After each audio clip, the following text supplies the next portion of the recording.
to keep talking about moving open chords around. Somebody posted a few videos on the Discord about that and asked if I would teach on it. And I thought, oh, sure. So last week I think we moved the C chord around, kind of analyzed it all the way up and down the fretboard, and we're going to do more of that today. I can make the C one a little smaller so we have room for others, because I'm going to need to do. Now, I think on that one, on C, we literally did every fret. We're not going to always do that. The C one wasn't so bad because we only had one open string, the G string.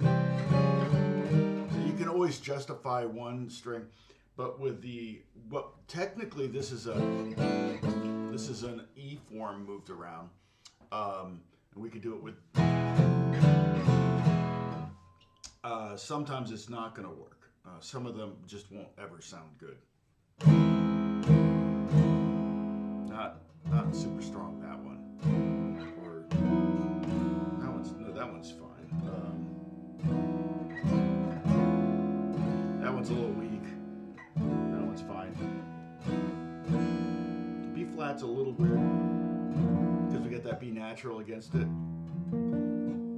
So that's a little weird. The A works all the way down. So we'll talk about that too. Hey, Holly, how's it going? Long time no see.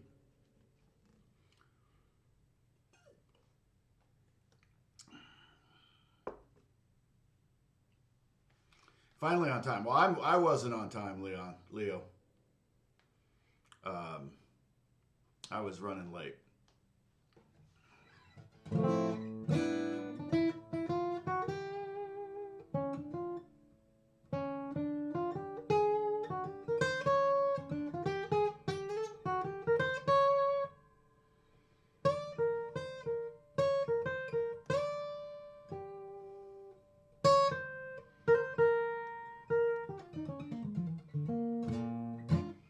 Exactly.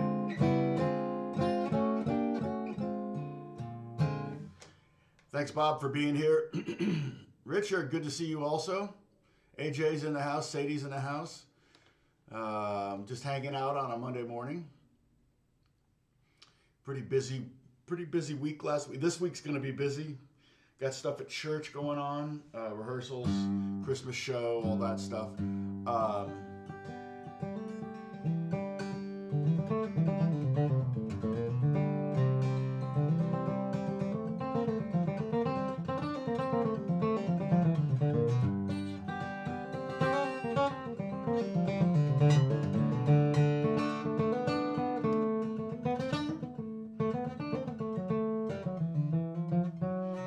Hey, there's Bruce. Richard's in the house too. Well, how many do we have? Probably have about, I'm guessing 18. Nope, 15. Well, I've got two different numbers here. I got one up here that says 14 and one is, well, now it says 14. It was 14 or 15. A chat rate of 3. What does that mean? Chat rate of the stream is at the most recently available time. I'm assuming that's 3 chats per minute. So, but one of the things about guitar, in fact, I was looking at pretty much when I'm in my car, I'm listening to KUSC, and KUSC is a classical music station. I just started to, I'm not really, I never really did pursue the pop thing. It kind of pursued me. And it's kind of an enviable position to be in, to have artists pursuing you. In fact, I've got to work with somebody this week on a pop record, but it's pretty rare. And I used to try to keep up on like what's latest in pop music and stuff like that. Generally, pop music just kind of bores me. It's funny because Rick Beato did a video yesterday on Summer Breeze, which one of my first records, one of my favorite records. I love,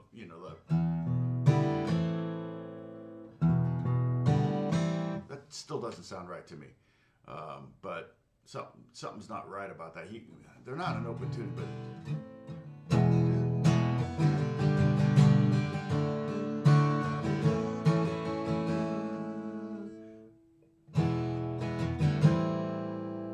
But those the minor sevenths, those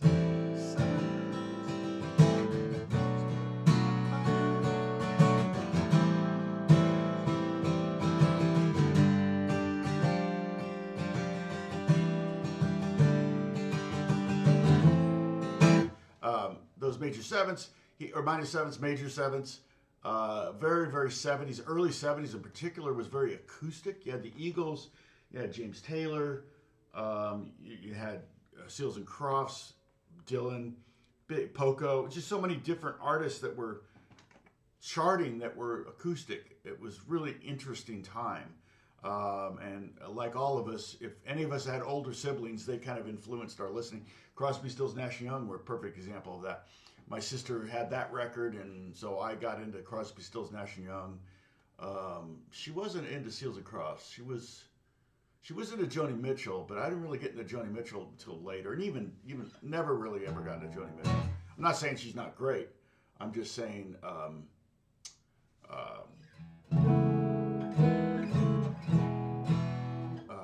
that I've not made a huge study of Joni. I do know that she does tend to use very interesting tunings, and people I respect their opinion, they really like her. So I feel like this elixir thing is a little in the way here. I'm going to move it over here. And this is just to say I use elixir strings.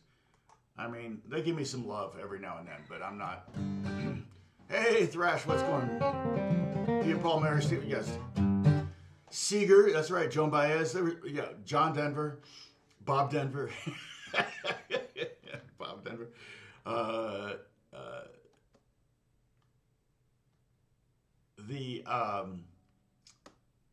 Smothers Brothers. Yeah, so acoustic music was really big in the early 70s, and what's interesting is it was kind of like it was like a delayed effect of Rubber Soul. Rubber Soul was a kind of a very, very cutting edge record in that it was very acoustic for a band that was known for playing electric guitars. And pretty much all bands played electric guitars other than folk stuff. So it was a kind of their effort to kind of sound Dylan-esque, I think. And so I feel like it was kind of one of those records that had a delay effect. And once the Beatles broke up, everybody was like, okay, what's going to be the next thing? And James Taylor was signed by the Beatles. He was the first artist signed by Apple Records. So, hey, Catherine, what's going on? Who else is? Oh, 6ix9ine is in the house. Let me see. I think I've said hi to everybody who's because I can't see who's on. I wish I could, but it's fine. That would be the end of lurking if I could see everybody who's on. Oh wait, participants. What's that? Oh, that's just participants. Okay, people that have posted. So, but yeah. So one of the things though that happened a lot in the 70s was people moving chords around like that, and it was kind of like Beato was funny because Beato always does these analysis videos where he goes to the minor third and then he takes the 4 chord, makes it a minor 4 chord, and then they use what I call the subservient dominant or and so and it's like they didn't know any of that stuff. They were just going, well, this sounds good, like Summer Breeze.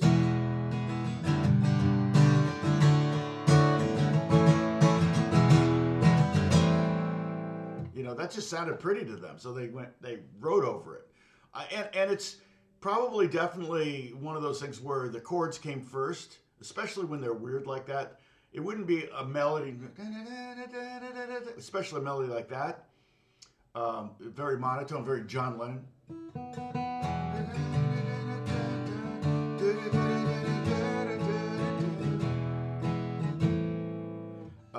I feel like that kind of melody came about from the chords. And the interesting thing about that very monotone melody is it kind of creates this sonic glue to hold these weird chords together. When you go E to G, those two chords aren't in the same key. And so but you have a B in both of those chords. So holding that B note kind of allows it to be a sonic glue. It's kind of one of the things you do when you're doing string arrangements or synth arrangements or whatever. If there's a common tone, you might hold it. It makes a lot more sense to hold it. And in a lot of ways, that's kind of plays really well into the topic for today, which is moving open chords around. Because when we're moving open chords around like this,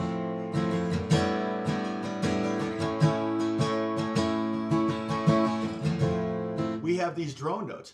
I have an E on top and I have an A on the bottom. And so when it's on top, it's called a drone. When it's on the bottom, it's called a pedal tone. So if I were to do something like...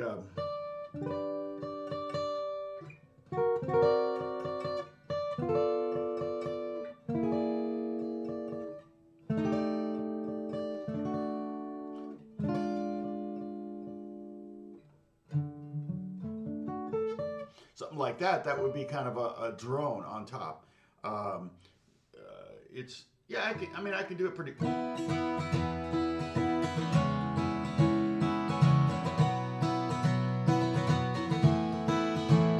Technically there I kind of have two drones. I got the B and the E string both ringing out when I move this power chord around.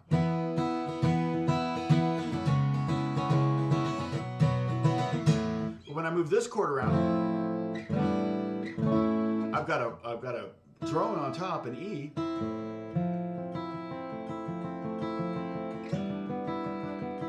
And all I'm doing is this 3rd fret, 4th string, 2nd fret, 3rd string, and 1st fret, 2nd string. That's hard to say. And I have the open A string and open E string on top. I'm not playing the bottom string. Okay. Now technically this is an E form. Okay, it's based off of this chord. So if I just play the 4th, 3rd, and 2nd fret string of the F chord here, I get this. Right? If I were to play the G bar chord here, E form, see it's E form because it looks like an E chord. If I play that E form G chord, right here I've got that. And if I play the A form G chord, the E form A chord, right here, I didn't get enough sleep last night. Move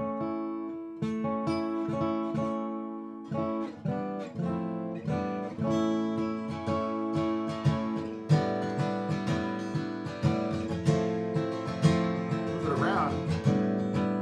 It's really cool sound. But sometimes it doesn't work. Like if I play F sharp, it doesn't really, that A and the A sharp kind of work against each other. If I just played it from the 4th string down, it would work.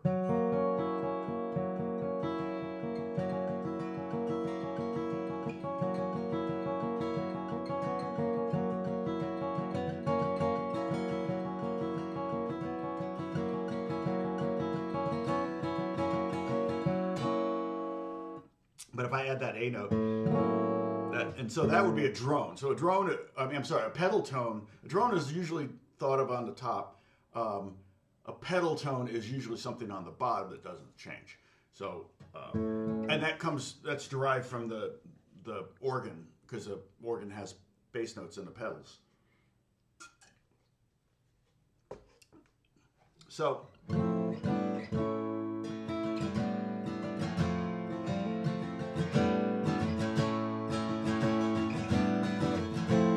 so the F sounds good, the G sounds good, the A sounds good. The A flat or not working because it's an A flat against an A and an E flat against an E. If you want to be scary, if you, so I can't. I'm not going to do it on this guitar, but normally what I would do is I would do something like this and hit the headstock with a piece of metal, but I'm not going to do that on this guitar. So, however, if I take this A and go up, each of those sound okay. Some of them sound really good. The C is basically an A minor 7. This is basically a B4 over A, which sounds really cool. And then this would be kind of a a B flat sharp 4 over A, and I think all four of those together sound really good.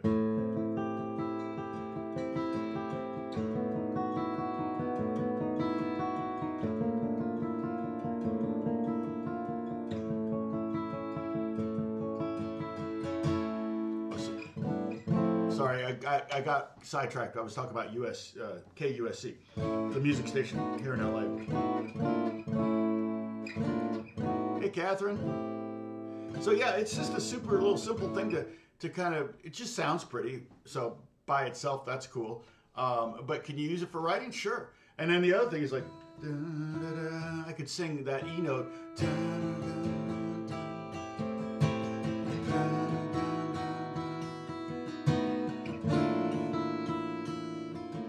hard to do. I want to go, but that melody is a little bit too on point. it's like Spinal Tap, where Nigel Tufnell's sitting at the piano and talking about when Spinal Tap, no longer exists. He can work on that rock opera he's always wanted, and he plays the chords, and it's hilarious because what is it? It's D minor, the saddest of vocals. Let's see.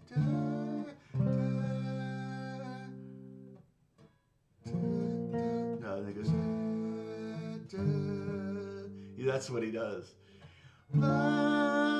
It's like lines intertwining, kind of like Mozart, but kind of like Mach.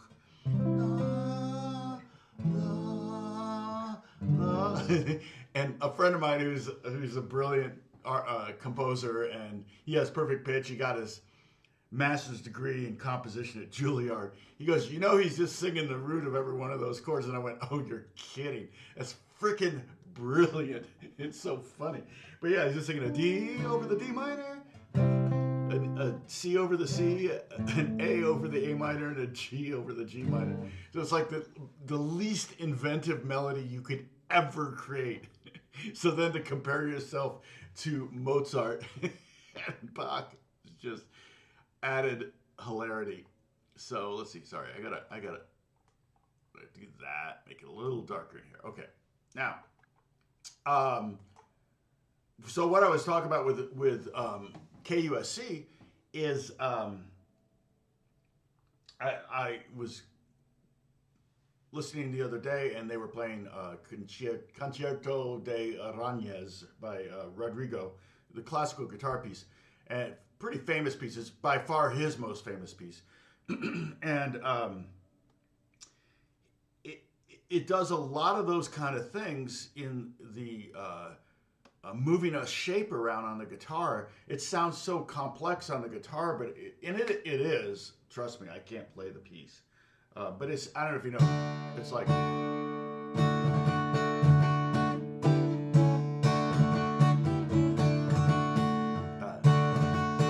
shoot. And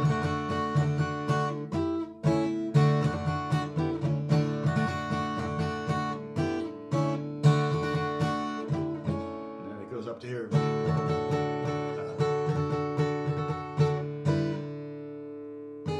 What does he do? Oh, that's it. Then it goes up to...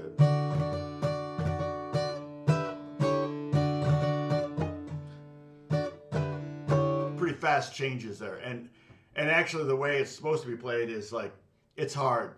It's so many different skills. For one thing, it's very pianissimo here. So trying to do like flamenco rolls, rasgueados quietly is very difficult.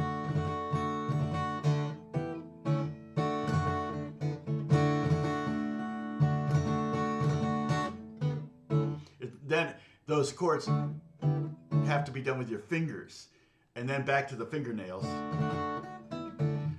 It's a hard piece. I was watching Paco de Lucia do it, and he was killing it, just killing it. And it's like, yeah, well, that's Paco de Lucia. So, fortunately I'm pretty good at not comparing myself, but it's difficult to not be discouraged and go, yeah, I'm not going to work on that piece. I do like it, and I do have little bits of it worked out. I'm mean, I've performed this one. Leyenda. It's known by a few names.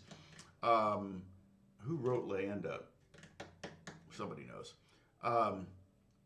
But one of the things that happens in, I think it's in standard tuning. At one point, it does this thing where it's like.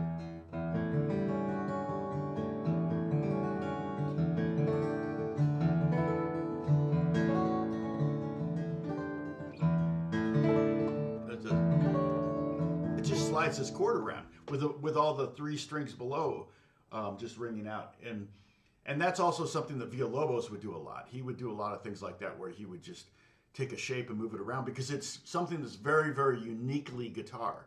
I think of, and I don't have any nails right now, it's a bummer, but I think of, is it Prelude Number 1 or by Villalobos, and it's the one it's got this great arpeggio. It's this really long arpeggio.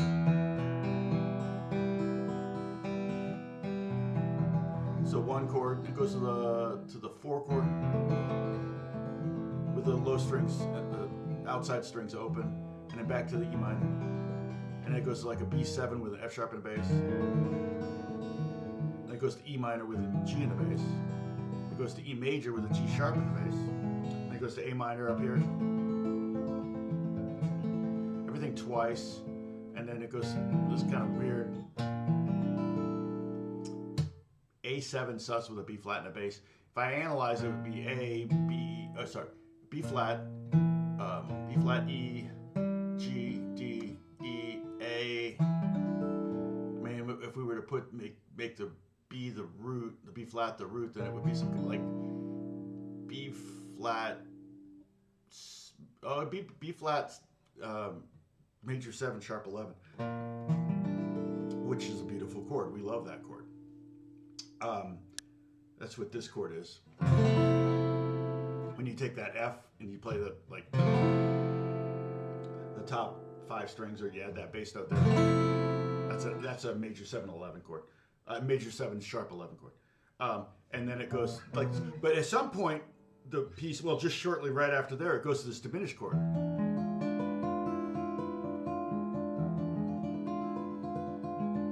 It does that arpeggio twice, and then it just takes that shape down. Now we have 3 E's,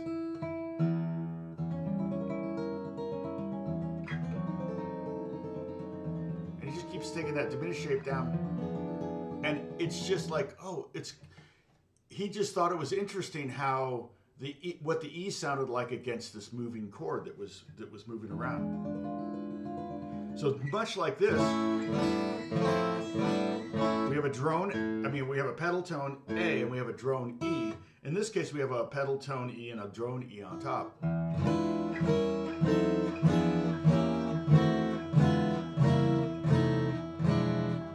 It literally does every single one of them from the 10th fret down to open position. And then it goes back to E minor. And I think that's when it does this.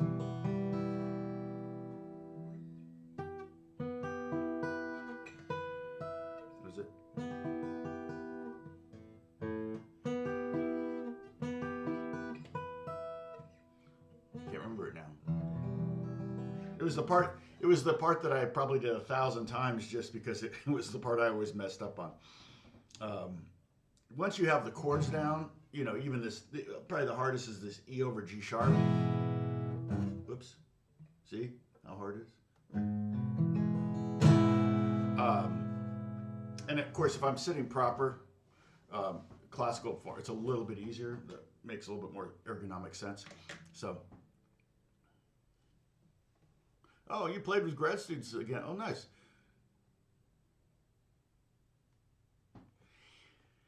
Yeah, you can always go with lighter strings, get your guitar set up so it's even lower to play. I don't have one set up this way now, but sometimes I will have one of my acoustics set up with extra light strings and set up low. So it kind of does buzz a little bit, and it kind of does sound a little bit more poppy. But it does make bar chords easier. Obviously, we're going to play a bar chord, the F, first position, the F chord there. That's going to be the hardest. I've been playing C form, not kind of C form bar chords lately, but like if I'm playing D, sometimes I'll play this one. I see John Lennon doing this for E too.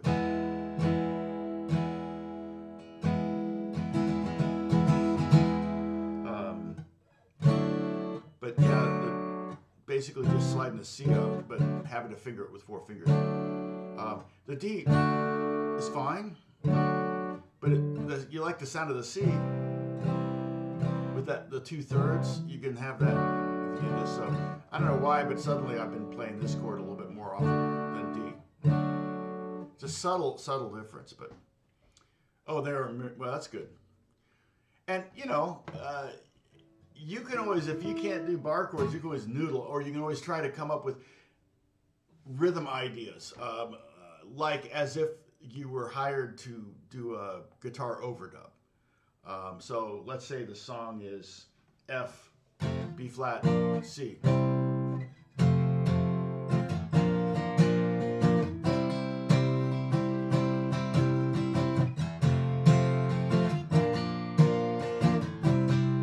Right? That's killer. Personally, I'm not going to be a fan of that if I have to do it for very long.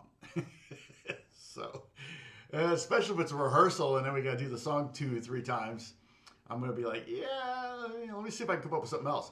So what might I do over that? Well, what was it? F, B flat, C. I might go.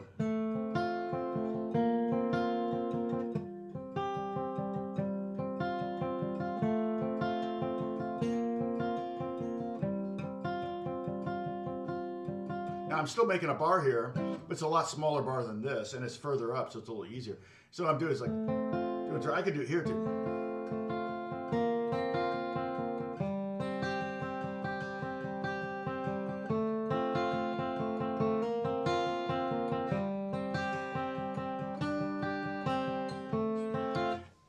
And the funny thing is, a lot of times those kind of rhythm parts, which are ultimately can sometimes be very iconic. Like, oh yeah, that when you're thinking about, like, I don't know, Fleetwood Mac song or something where you're going, wow, that's a really cool part.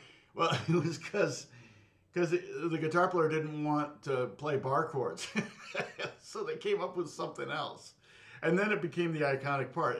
Trust me, I said this. If you're figuring out a riff, I could play that. I could play it there. What song was it that somebody said? Oh, they were talking about.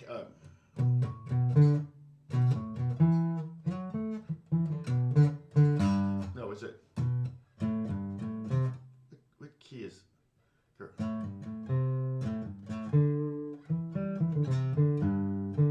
That's it.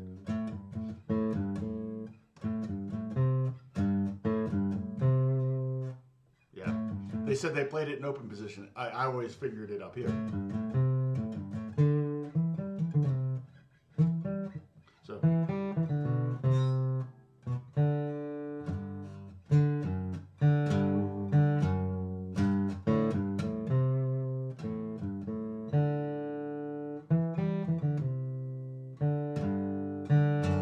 That's weird. It would take me a while to get that down. But probably technically that in open position is easier than here, and so I failed in my attempt to figure out. Generally, like I said, there's multiple ways to play any riff on guitar. But if you figure them all out and then you go, okay, now which one of these is the easiest? That's the one that's probably the original and correct one.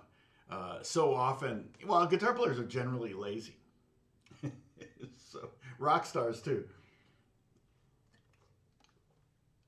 I mean, they do work. They work hard. The goal is to work really hard to make a lot of money to not have to work too hard. And you get to play guitar. You get to play for a living. But so this shape.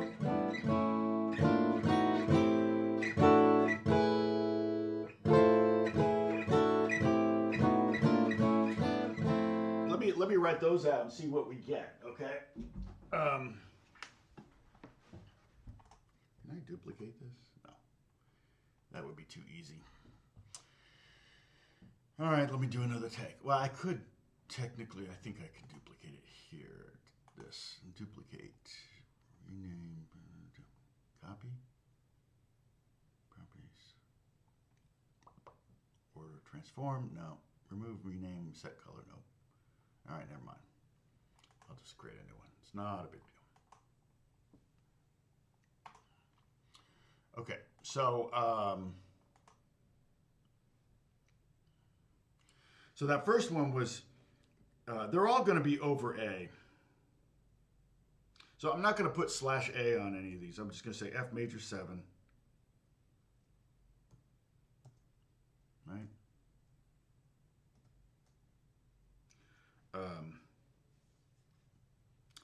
And that would be X, O, 3, 2, 1, O. All right.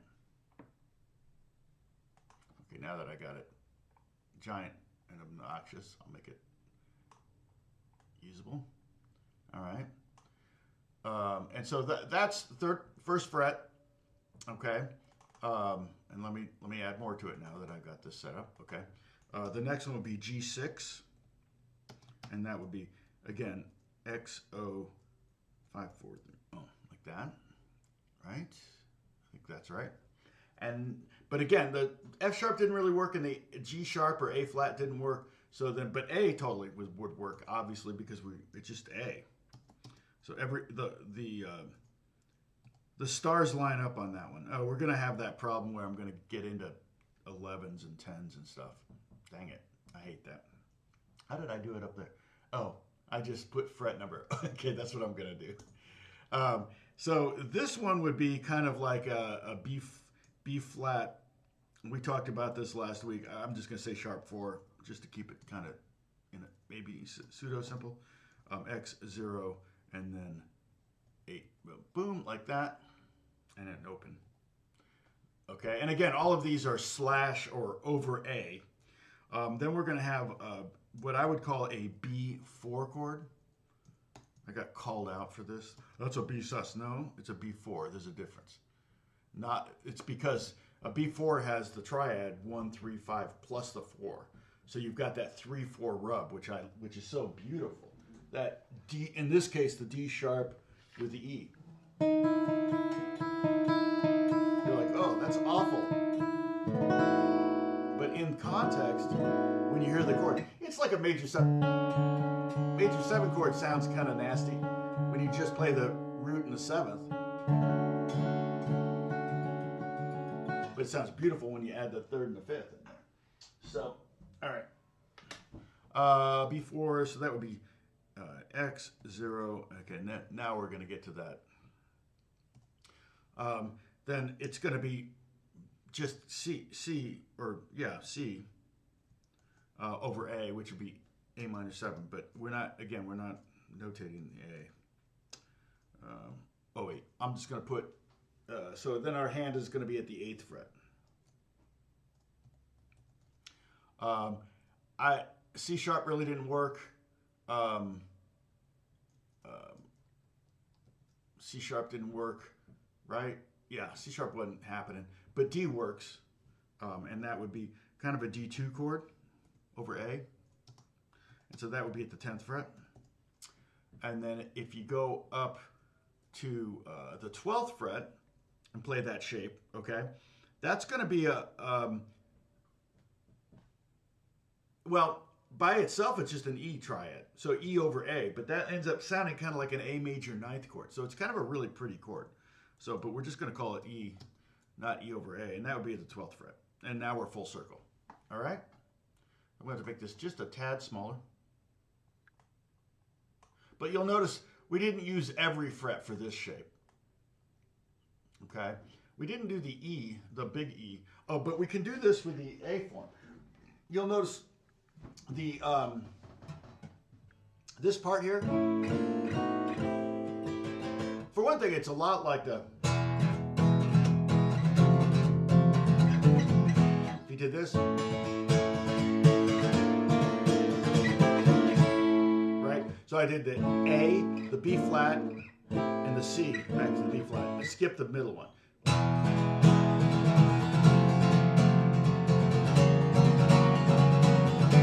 So when you do that, it's the same vibe as that. So if I did,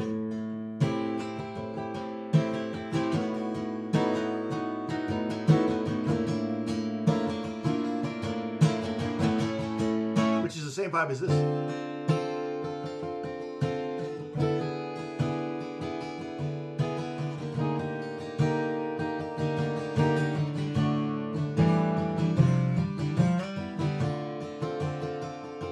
Chicago tune.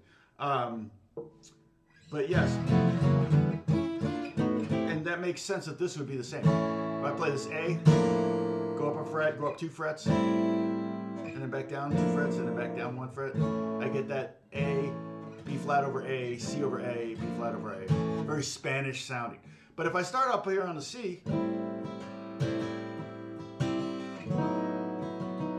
just kind of get that haunting.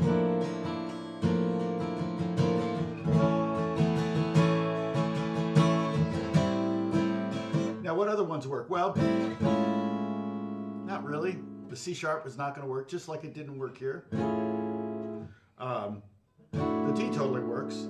The E flat, not so much, or the D sharp. The E works great.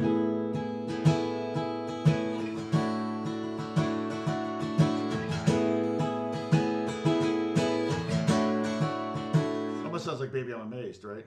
Or not Baby I'm Amazed. It's actually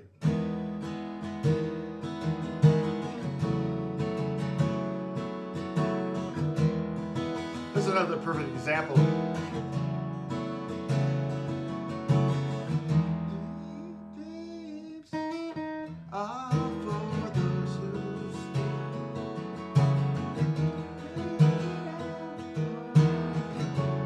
My friend that told me that the Spinal Tap.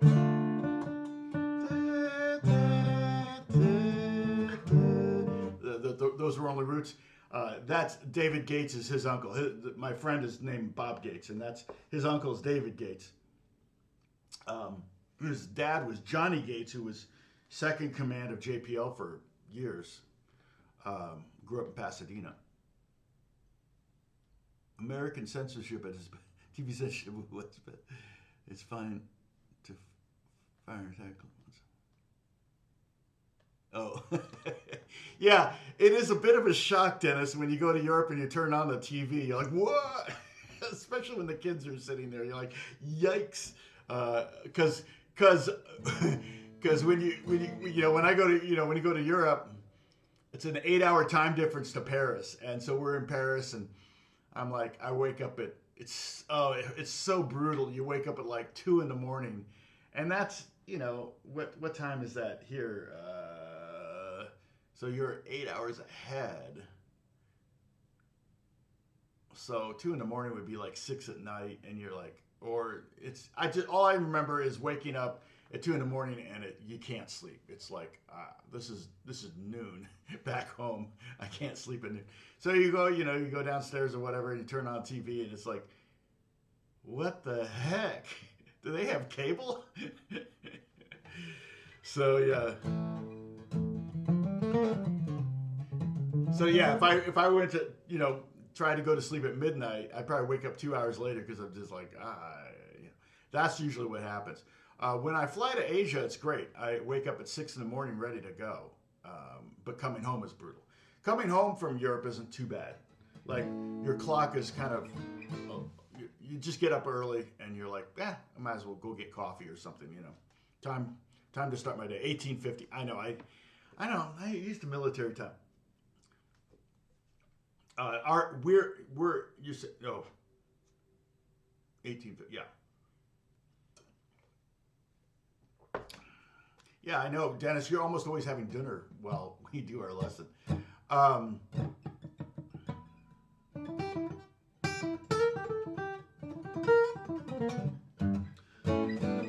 So these, I'll write these out. The E is great. So what that does is, so it's an E over A. Basically, it's kind of an A major ninth. Beautiful chord. Love that chord. That's one of my favorites on the electric guitars, to play that E major ninth up high. I can move it up a fret. It's a little, the F sharp's a little weird. The G obviously works. And then the A works, of course. But you can write something with that.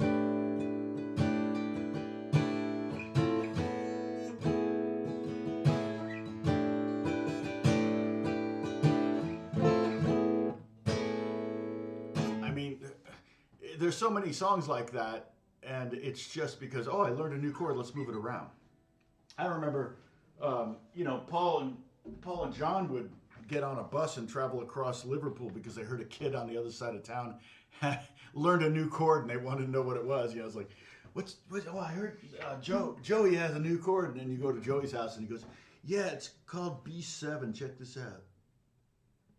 You know, and he shows it to him and then they write a song around it. Just amazing. The things that came together to make the Beatle thing happen is just so many things. Anybody watch the Beatles 64 thing on Disney? Let's see. A.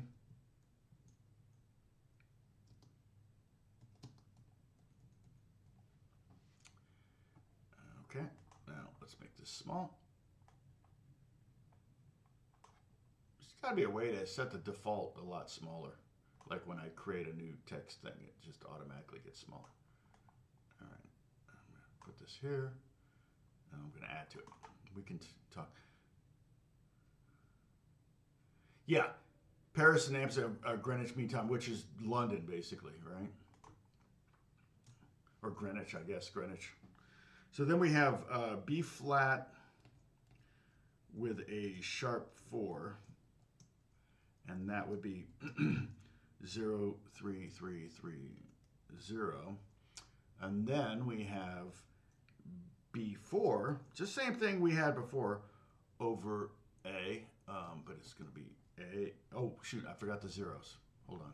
I mean the X. 6th string is not played. All right, now we got X, 0, 4, 4, 4, 0. And then we go to, this one is actually going to be an A minor 7 chord, but we're just going to say C for now because, so C over A is A minor 7 chord. The notes in A minor 7 are A, C, E, G. Don't worry, there won't be a quiz on it. Take a celebratory sip.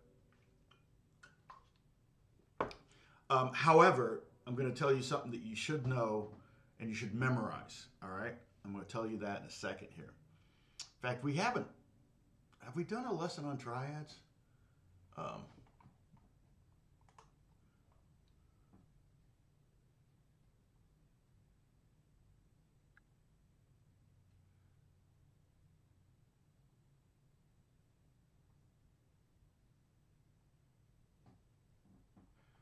All right, so, sorry, got a email from one of those students of my friend. Okay, so I'm going to talk about triads here in a second. I may do a lesson on triads. We can do my standard lesson. Okay, so then if I go up 2 more, the C sharp didn't really work, so 6, 6, 6 didn't work. So good. So we won't play 6, 6, 6. All right. But 7, 7, 7 works. So that would be technically a D2 over A, but we're just going to call it D2. And it'd be 0, 7, 7, 7, 0. The D sharp and E flat really didn't work. It's too many contrary notes. I mean, you could maybe make it work musically if you could find the right way to get to it or from it. But if we go up 2 more frets to 9s, that's just going to be an E over A, but we're going to call it E. And it's X, 0, 9, 9, 9, 0. And then I'm just going to do frets now. So F, it's going to be F major 7, over A. I think we'll skip F sharp because F sharp's got the A sharp in it, and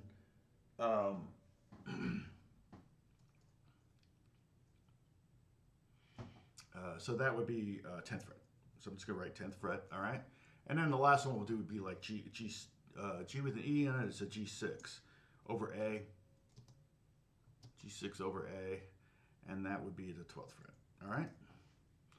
Should get you going. Okay, so the triad thing. Check this out. I want you to. I'm gonna give you something to memorize.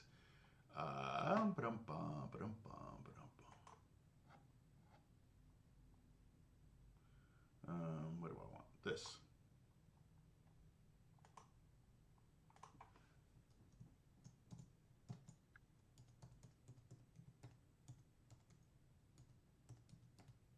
Oops.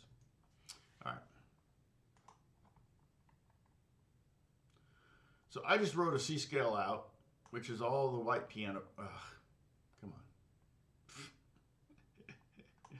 It's like I can't. There we go. There we go. And then, there we go. Oh, I guess that wasn't centered. So easy in the software to grab the wrong thing. Okay. So basically what I just did here is I just wrote out right down here, boom, a 2-octave C scale. All right. I want you to memorize all of the triad names.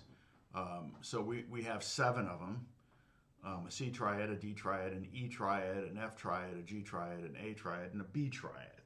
And the way you create a triad is you skip a note. So a C triad would be C, skip D, E, skip F, G, C, E, G. All right? I can write that down. Means I got to create another one of these. Another giant one that I have to make small. All right, here we go. So C, E, G. All right.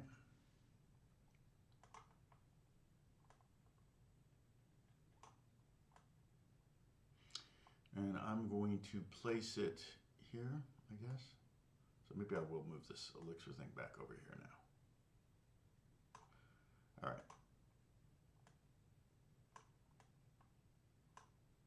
All right, so C, E, G. You guys want to spell out the rest of them for me? C, E, G, then D would be what?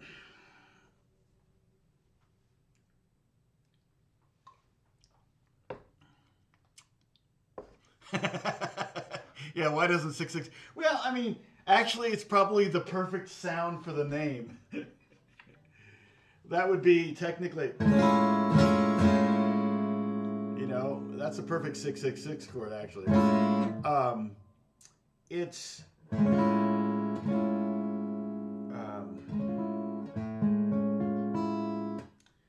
technically it'd be C sharp,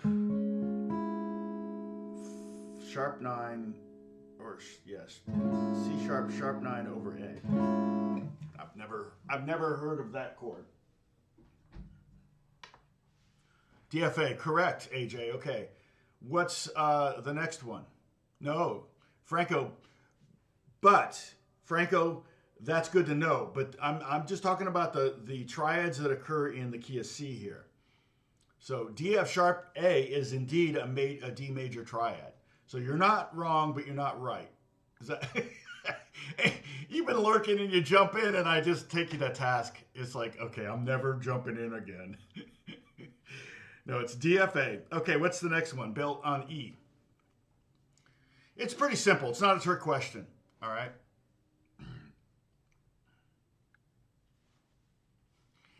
Yeah, D minor, exactly right. D minor is, and that is what's next. So after D minor, what's next? There you go, Franco. I knew a Frank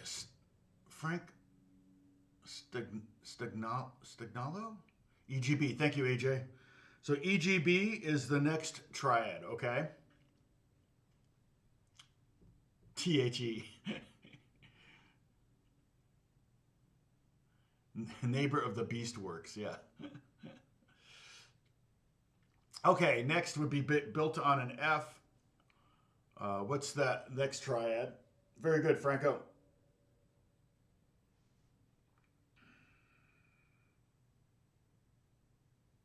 Franco, you're not in Michigan, are you? Frank Spagnola? No, Spagnol. No. Very good. FAC. All right. Next, triad in the key of G based, or key of C based on the G. And you can see now why I wrote 2 octaves of the C chord, right? If you're going to do this in every key, you might as well just write out 2 octaves of that. That way you don't have to use your brain to think backwards. GBD, exactly.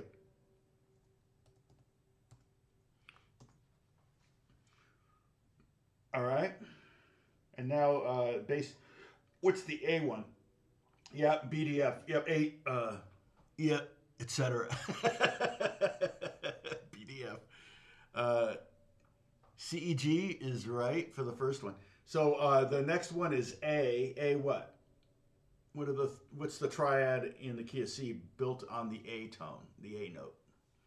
And then you can also think of it as the 6th tone of the scale. So we're getting into triad theory here, which actually plays really well into the moving these chords around. ACE, exactly right. We have one more, and so I think Dennis, you already said it in BDF. And so when we analyze these, and I'm not going to make you do that, but when we analyze these, we realize that, let me get rid of this, put that in there. That helps a little bit.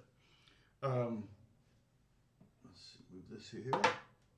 Also helps a little bit. We realize that if we analyze these, we realize that the first chord is a major chord. Makes sense because we're in a major key. The next chord is a minor chord. The next one, E, is a minor chord. And then the next 2 are majors, and the next one is minor. So from there, we determine that the 1 chord, the 4 chord, and the 5 chord are the major chords in any key. And this is true in all major keys. And then the 2, 3, and 6 chords are all minor. And then the outlier is the 7 chord, which is B, a diminished chord, diminished triad. So B, D, F, okay? If it were B minor, it would be B, D, F sharp. If it were B major, it would be B, D sharp, F sharp. Okay. But regardless, these are the skeletons, okay? These are the dang it. Back to pointing in the wrong direction. These are the skeletons to all triads in music. And this is what I want you to memorize. If you memorize all of these, then you'll know if you're on the right path to figuring out all the triads. And so, because if we look at C sharp major is C sharp, E sharp, G sharp. Okay, but the skeleton of that is CEG. You still see CEG there, but once you sharp the C sharp and you want to keep it a major triad, you're going to have to sharp the other 2. And some people will go, but E sharp is F, so can I just put F? And it's like, yeah, you could. You can think F, but ultimately you want to keep that CEG thing going on because then you'll be able to go, well, in C sharp, F, G, what's the third? And you'll be like, well, there's no third in that. There's a 1 and a 4 and a 5. Because you're going to think of F as being the 4, not the 3. But if you have an E sharp in there and you see an E, you're going to go, oh, E is the 3 of C. If we were to do D flat major, it would be D flat, F, A flat. Okay, but the skeleton there is still the D, F, A. It's still in there. So when you create the triads, you kind of like, oh, shoot, okay, I got them. At least I know I'm on the right path because I got DFA in there. That makes sense.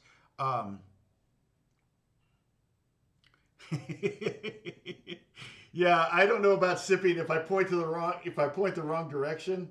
Wait, now I can't point. I'm trying to point to the wrong direction, and I can't do it. I don't know if if you want to take a sip there, because if you're sipping alcohol, you'll be on the floor before the end of this lesson. So, because I'm always pointing the wrong direction. Boop. I have to think because the image is. What I see on there is correct. I see it's not reversed. For some reason, originally when I was doing these video lessons, I was not using OBS, and so that's what got me messed up. Was I could point and it would be the see, it's flipping my image. So if I'm not thinking about it, I don't notice it. Hey, where's Big Fighter? Oh, Big Fighter, what's going on? It's you. Um, so what I would often do with students was I would take create a chart on a piece of notebook paper, and it would basically be I would go C, C sharp, D flat, D, D sharp, E flat, F, F sharp, G flat, G, G sharp, A flat, A sharp, B flat, B, and you could do C again, but whatever. But it would be, those would be the starting notes, and then I'd go, okay, now make major triad, minor triad, augmented triad, and a diminished triad. So I would have my students do all of them. It was a big, you know, and I would just sit here and watch them do it, and then go, nope, no, think, you know, what are you doing? And you know the formulas. So they would learn the formulas first, like the formulas, like for example, it's a binary thing. Okay, so check this out. It's kind of ones and zeros, but instead of ones and zeros, we have majors and minors. Okay, so I'm gonna have to create another text thread thing here. All right. So this is major is major, major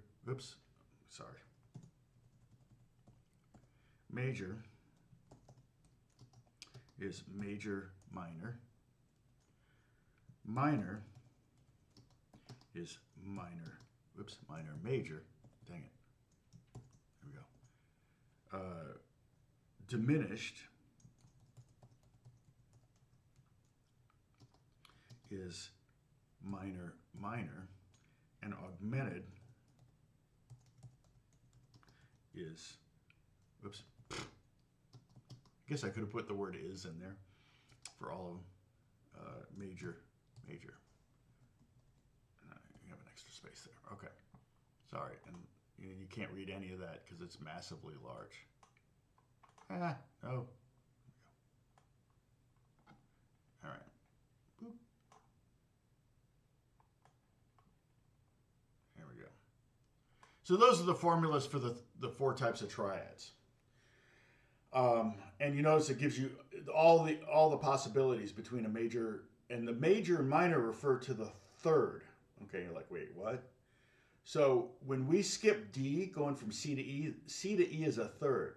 D to F is a third. E to G is a third. F to A is a third. So when we look at that C triad, C, E, G, there's 2/3 there. The C to E is a third, and the E to G is a third. And normally what I would do is I would write out the chord, this, okay, the scale, sorry, and then I would write out the formula for scale, which would be whole, whole, half, whole, whole, half, okay. So E to F is a half step, B to C is a half step. And so when you go from C to E, is C to E 2 whole steps, or is that a half step and a whole step? It's 2 whole steps. So that's a major third. If it's a whole step and a half step, it's a minor third. Or if it's a half step and a whole step. So it doesn't matter what order the half step and whole step is, it's going to be minor third. So like E to G is a minor third. And so is D to F. So see, E to G is E, F, G. E to F is a minor third, or minor second, or a half step. And F to G is a whole step, or major second. And so you've got a half step in there, so E to G is a minor third. I'm not making this any easier, am I? So, oh yeah, it's been an hour, so you're probably gonna get an ad.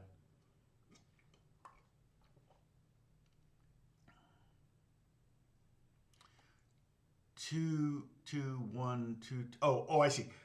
Franco, yes. A major scale. You could think of it that way. Two meaning 2 frets, or 2 half steps. Yes. The way I would write it would be this. I can add it to this one. So let me just go here. So the way I might do it would be whole, whole, half, whole, whole, whole, half. Right? So C to D is a whole, D to E is a whole, E to F is a half, F to G is a whole, G to A is a whole, A to B is a whole, and B to C is a half. And you're like, oh gosh, really? So yeah, whole, whole, half, whole, whole, whole, half. Now, you can also think of it as what's called two tetrachords. We've talked about this before. Whole, whole, half, and then a whole step to another whole, whole, half. And this is just true with the major scale. But the thing about that, you can use that formula right there, that whole, whole, half, whole, whole, whole, half, to create any major scale. So if I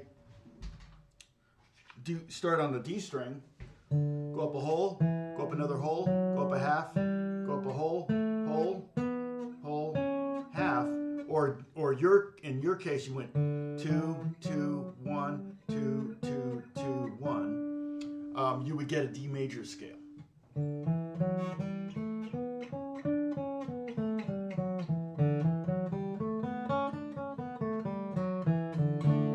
All right. If I started on C, say B, and go up a whole step, and a whole step, half step, whole step, whole step, whole step, I'm going to get and then a half step, I'm going to get a B major scale. So you can use the formula to find any,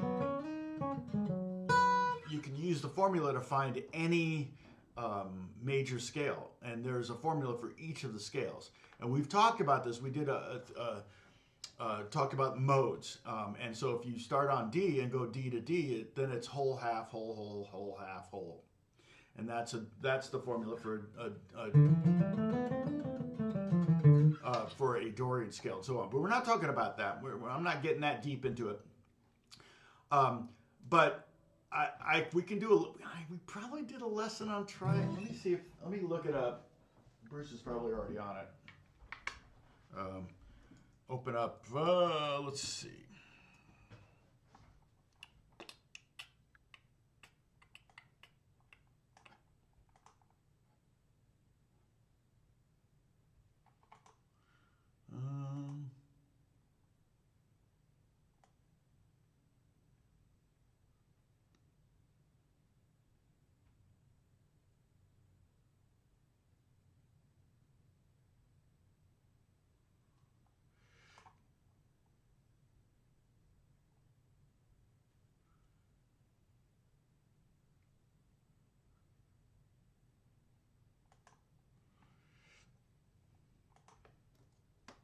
Sorry, someone just texted me. I need to reply.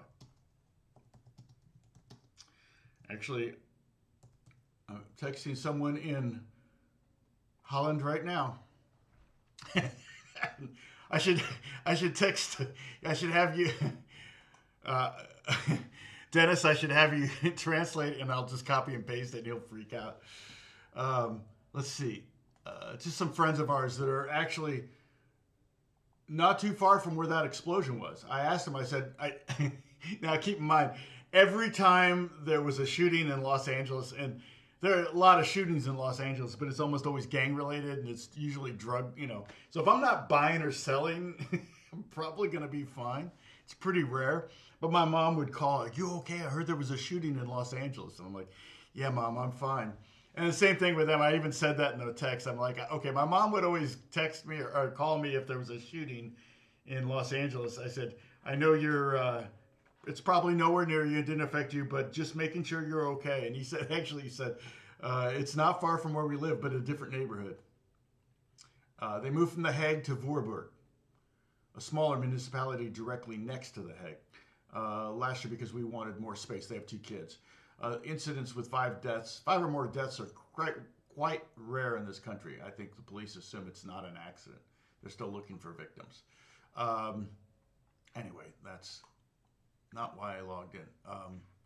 I wanted to go to my YouTube and search my live videos for triads and see if I did a triad lesson, because I can put a link to that live.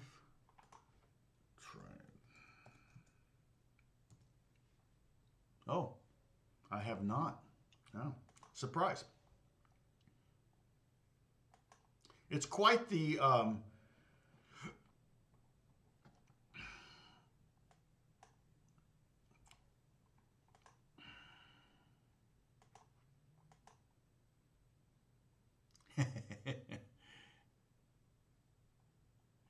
its parents got killed. Yeah, I mean, you know, gas explosions happen too. It's not uncommon. A friend of mine works for the gas company, and what's interesting is, hold on a second, I got to try to cycle through some windows here to. Oh, here we go. There we go. It's just too. If I have a window here over here on this screen that's got a lot of white in it, it pinks me out. Oh, what the heck? I clicked on it. So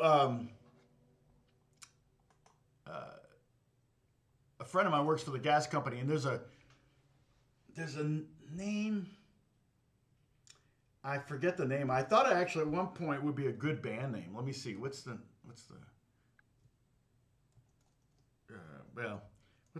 what's the chemical added to natural gas for the smell?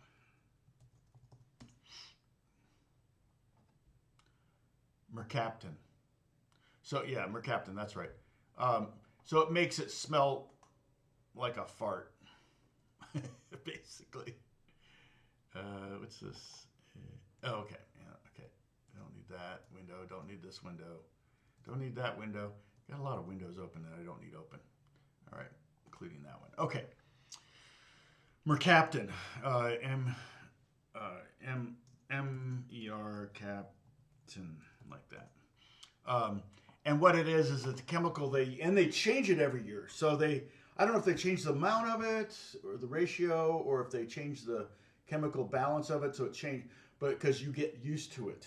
So especially if you have a slight leak in your house of natural gas, then you might get used to the smell and not know you've got a leak. I mean, to build up to make an explosion, it would be pretty. You would pretty much notice it. But some people don't have a very good sense of smell, so they may not notice it. So I think a lot of times when you kind of believe it's not a gas explosion. Okay.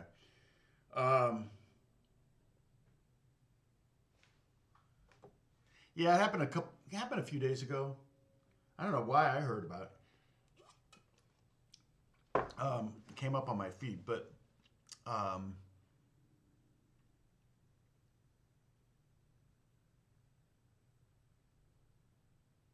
no, not nuclear yet.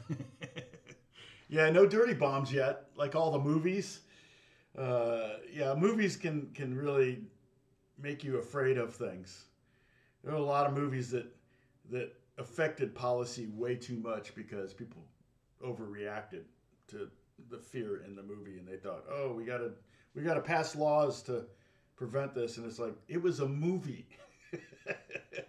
I remember when Dan Quayle was like, what was it, Murphy Brown on the sitcom here in the U.S. Murphy Brown wanted to have a baby out of wedlock. She was just like, I want to have a baby, and so she decided on the show to have a baby, and Dan Quayle, who was vice president at the time, called her out on it, and everybody was like, Dan, she's just a character. So it's like so often I hear, people get all like, oh my gosh, we got to worry about this thing now, and I'm like, yeah, it was a movie, right? It's called drama. Even documentaries, for the most part, the goal of any movie is to manipulate you. And I don't mean that in a bad way, but it's like to make you cry, to make you happy, to make you sad, to make you angry. And same thing true with documentaries. It's no different. And documentaries, there are a lot of documentaries that are complete BS. So they're designed. I'm watching one right now that's not BS. It's just fun. I'm watching a documentary on the making on Amazon on the making of the John Madden EA Sports game. Really fun. Yeah, natural gas does not have a smell. That's why they have to add a smell to it. I think my name is Moose. For Thanksgiving, my neighbor left the gas on after cooking and taking the turkey to another home. Oh, shoot. We left that evening, and though we smelled gas, we returned to a fire squad all over the block. Oh my gosh. I've actually walked past places and I can smell it really well. I walked past someone. I was walking on our street and I smelled gas. I got a whiff of it, and I just called the gas company. I didn't call the fire department. The gas company's really quick at jumping on these things. So I literally was walking up our street, and it's like, see, up is 2,500 steps, 2,500 steps back. If I go down to the bottom, it's another 2,500 and 2,500 back. So this like, so I get my 10,000 steps if I do that.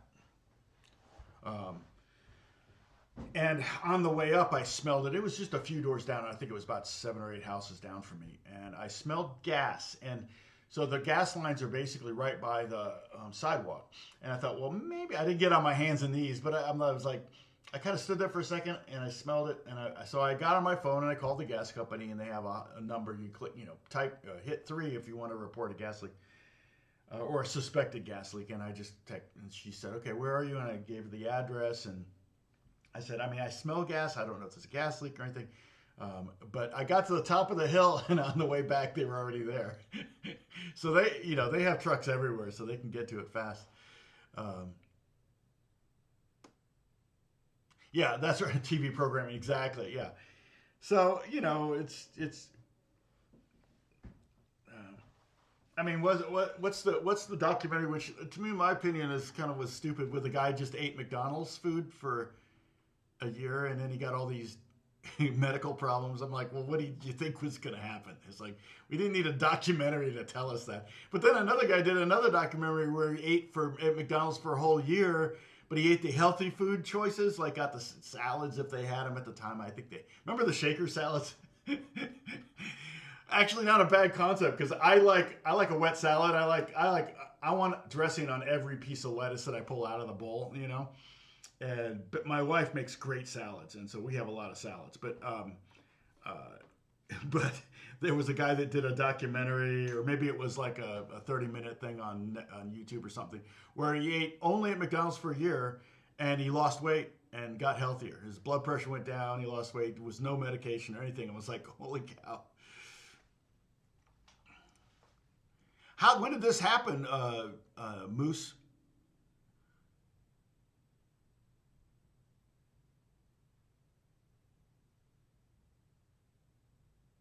Oh yeah. See, my mom had done that when we moved my mom into. I know. I hate the thought of getting older. Just hate it. We moved her into the building we lived in Pasadena, and we got her apartment. And I went in there one day, and she'd left the gas on.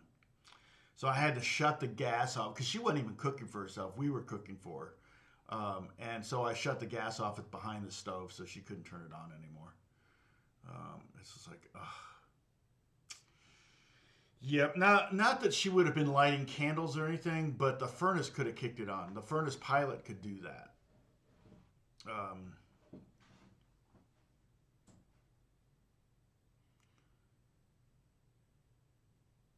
Oh yeah. Oh, you had an underground gas. Okay, well, so again, remember, we managed that apartment building in Pasadena for 25 years in Old Town. Alex is still managing it, and we had the Williams moved in. So Rob and Tori Williams moved into the building, and he had a Wrangler, Jeep Wrangler. And the first day, I gave him, there's parking spaces in the back of the building, and then there were 2 on one side and one on another, on the side of the building. Kind of hard to get into, and he was backing into it, and he clipped the gas line, the gas main going into the building. And I was in the apartment, and I immediately heard, like that. I don't know if you ever heard a hot air balloon when they're adding hot air, when they pull the cord down and they're adding, it sounded just like that. I'm like, what is that sound? So I go around back. As soon as I go down the stairs, I can smell the gas. And I'm like, oh, snap. So I go around the corner where Rob had hit the gas line, and Alex, who must have been like 5 or 6, was just looking at the gas, and it was hitting him in the face, and it was blowing his hair up. Dude, get away from that. And I had one of those cones, and I put a cone on the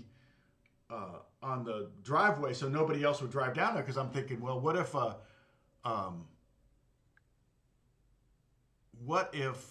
a car came down and the engine maybe ignited that gas, because it was everywhere. And I'm trying to remember if I was able to shut it off. Immediately called 911, the fire department. And they showed up, and you know what they did? They had a piece of wood that was in the shape of a cone and a rubber mallet, and they tapped it in the hole. And they were able to stop it. I think that there was not a shutoff before that. It was coming up from the ground, and the shutoff was actually after it, going into all of the gas meters for the building. Does that make sense? Oh wow, that happened really recently. That's crazy.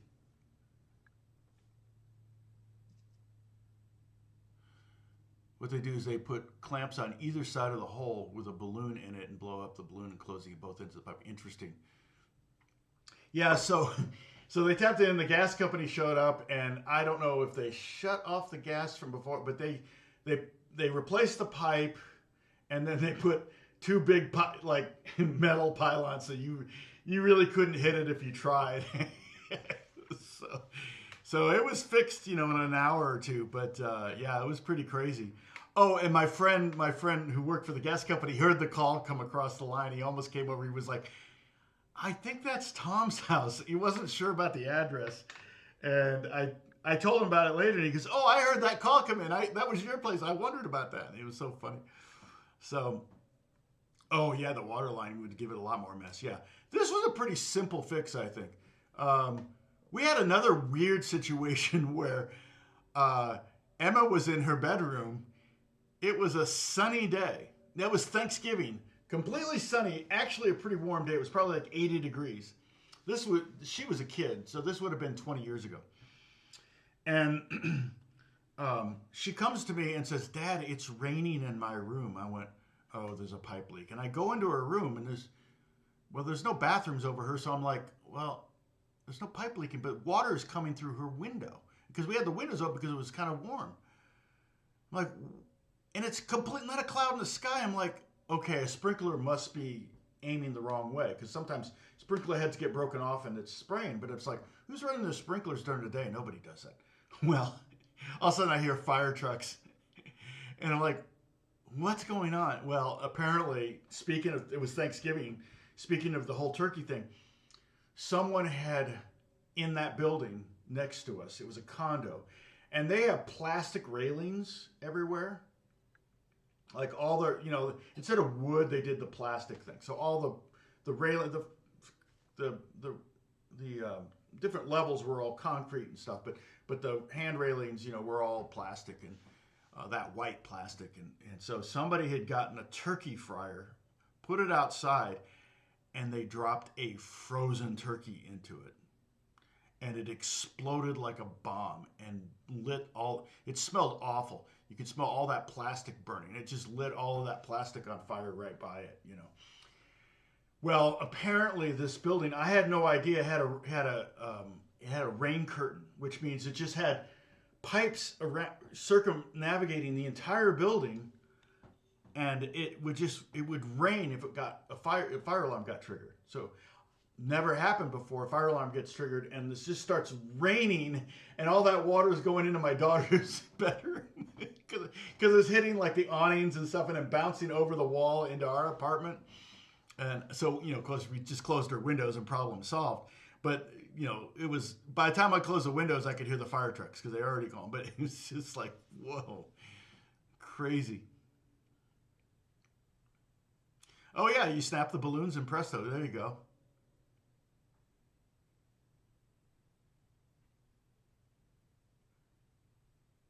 That's awesome.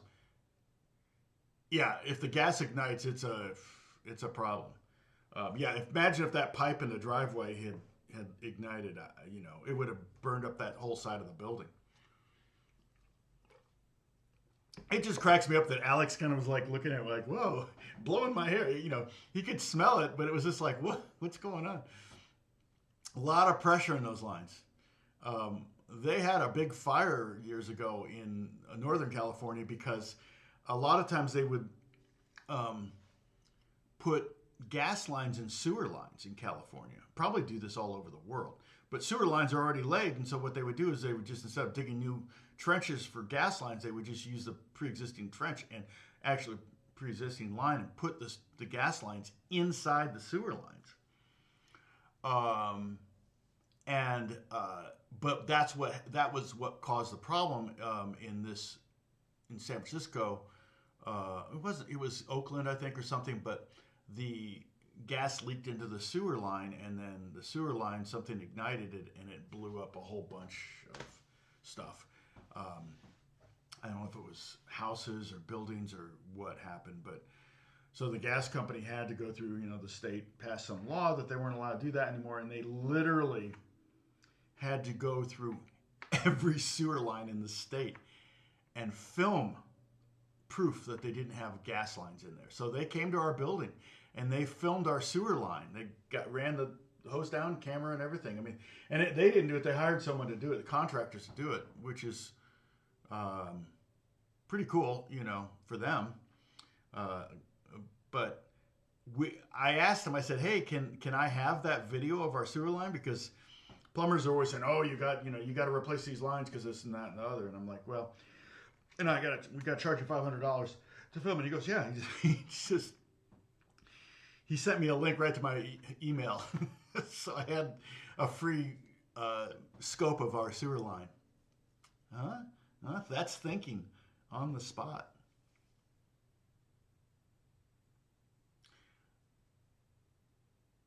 Yes, it's a pain to replace sewer lines. We've had to do it, and it's a real pain. It's expensive.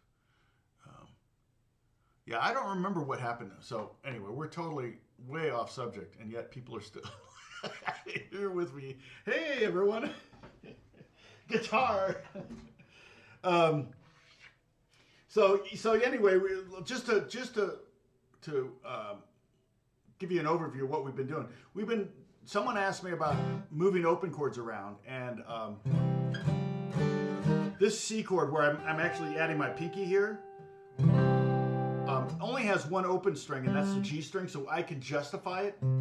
This would be C, obviously, D flat with a sharp 11, D4, just plain old E flat, F2, F sharp. So, I'm sorry. E with a sharp 9, F2. That's again. Remember,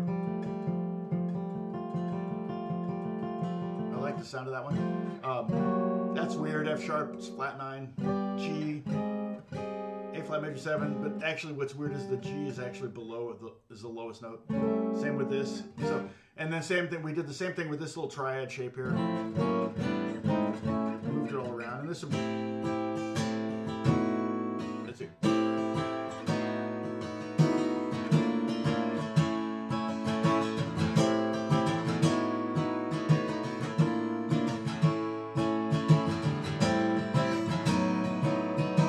Shape too, the A shape, and kind of backwards engineering them, analyze them, go, well, what the heck is this? And it's basically B4 over A. Now again, all of these here, I didn't put over A on them because it would just take up more space than we had. I guess I could have done it, but you just know if we have the A string ringing out, it's A. So.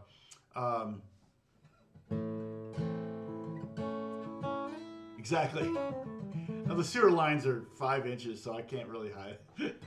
It's not like city sewer, like the big time. I wish I had those. No, I don't. I don't care.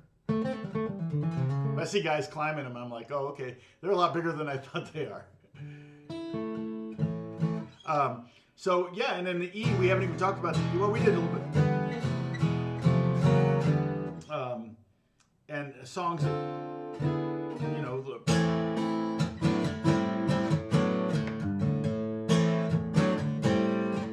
that move chords around.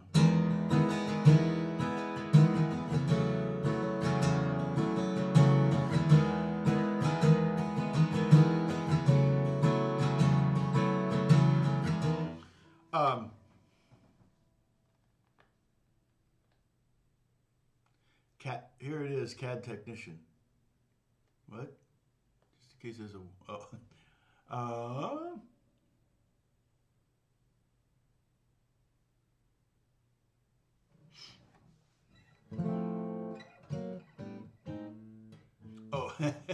how about an interpretation of gas ignition through a diminished chord?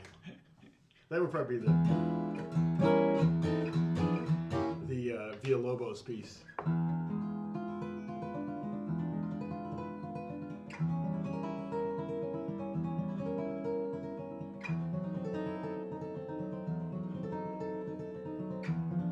But I could do that with like this.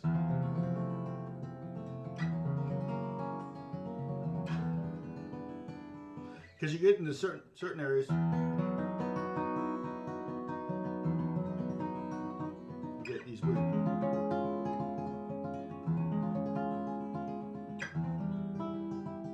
Or I could do a minor chord.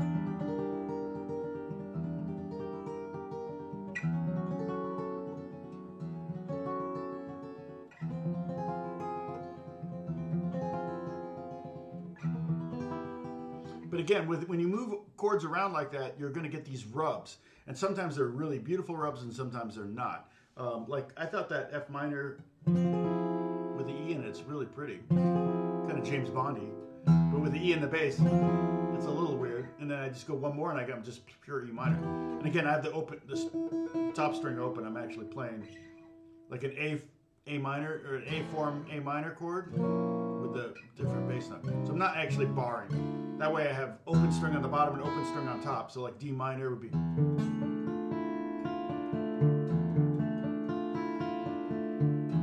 And that would be a very Villalobos thing. I might not use the bottom string. I might just.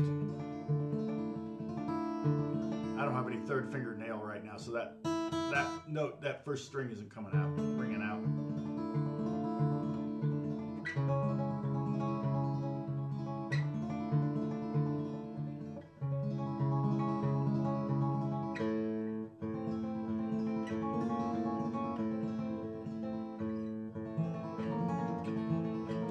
Like minor triads half step away from each other. I like the sound of that. Something about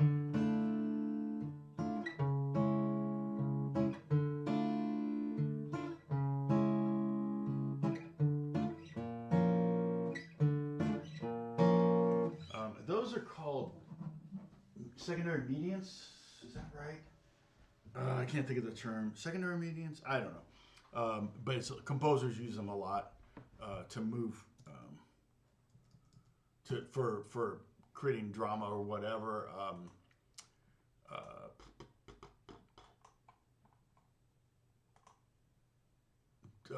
John Williams uses them a lot in Star Wars.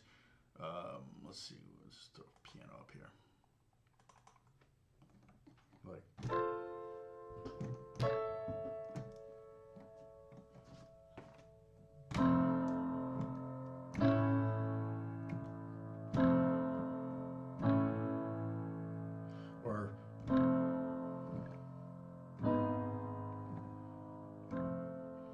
And those you can have, so it's a third away, major third or minor third. It could be a major triad.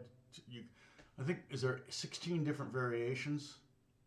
So like if I start in C major, I could go C major up to E minor. I could go C major up to E major. I could go C major up to E flat major. I could go C major up to E flat minor.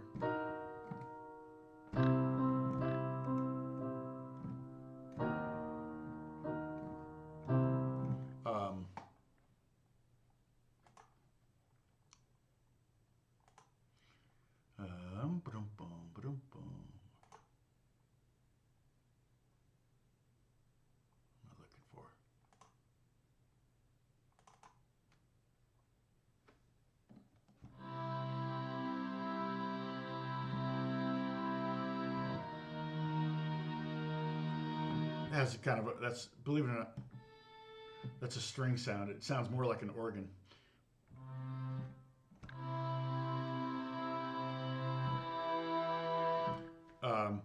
But it, like I said, if I go C major to E minor, 1, C to E major, 2, C to E flat major, C to E flat minor, that's 4. And then if I go C minor up to E flat major, those are, again, they're just tools for composers.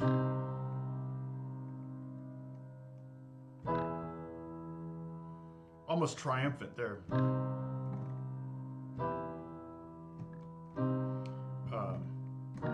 You hear a lot of these in, so C minor to E flat major is same key. And then you go down, so you have C major down to A flat, or A flat minor, C major down to A flat. Anyway, it's a tool that film composers use to come up with motifs, and John Williams does a lot in Star Wars, Lord of the Rings. What's his name? I can see Howard Shore does it as well. Uses those. It's and then you just have to remember that movement, and you can have it in different keys. Like I could do, if I decided to go, this character was going to be A, C to.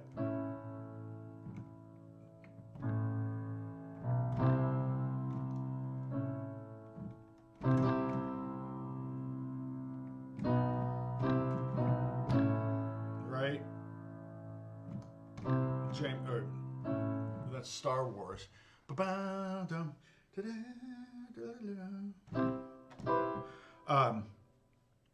And it gives you a starting place to kind of create a sound or a theme for a character or for a moment or whatever. Very, very common. Very, very common tool. You hear a lot more. You hear it less now than you did maybe 20 years ago, and then for 40 years because of John Williams.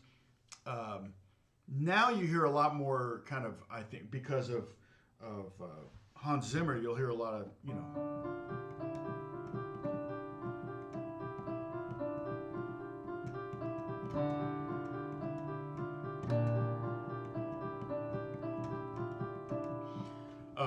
more diatonic things where it doesn't really change keys. Or if it does, it saves that key change for a very special moment. I mean, one of my favorite pieces is Arvo Part, the Cantus for Benjamin Britten, and it's so simple. It's in the key of C. There's not a accidental in the whole piece, and you're just like, how does he? You know, it's. I think I can find it, but with the score.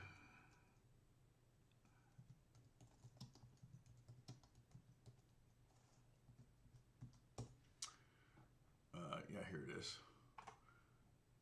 Burnout. We all experience it at some point. All right, so here, you know, this. People don't know who he is generally, but it's one of my favorite pieces of music of all time. You can check it out, and this way you can actually see the score as it goes. And it starts out with high ledger lines and violent things. It's like hard to find that melody, but it's just falling. It's lit.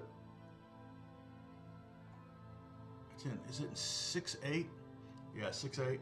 But it's like.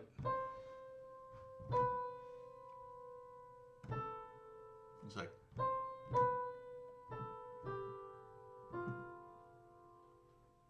No, I started off wrong.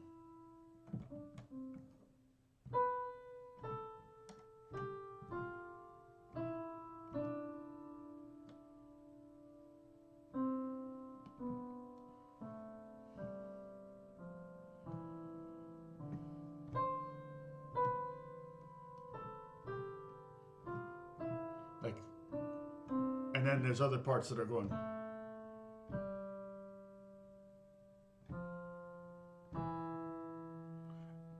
But it creates these crazy, you know, like voices that you're like, what the heck is going on?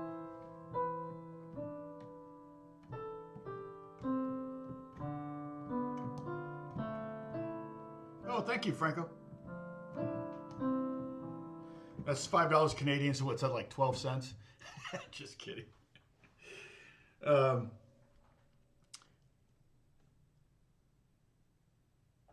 if you have maybe that Johnny Cash song, play us a song, gospel, if you have maybe that Johnny Cash song.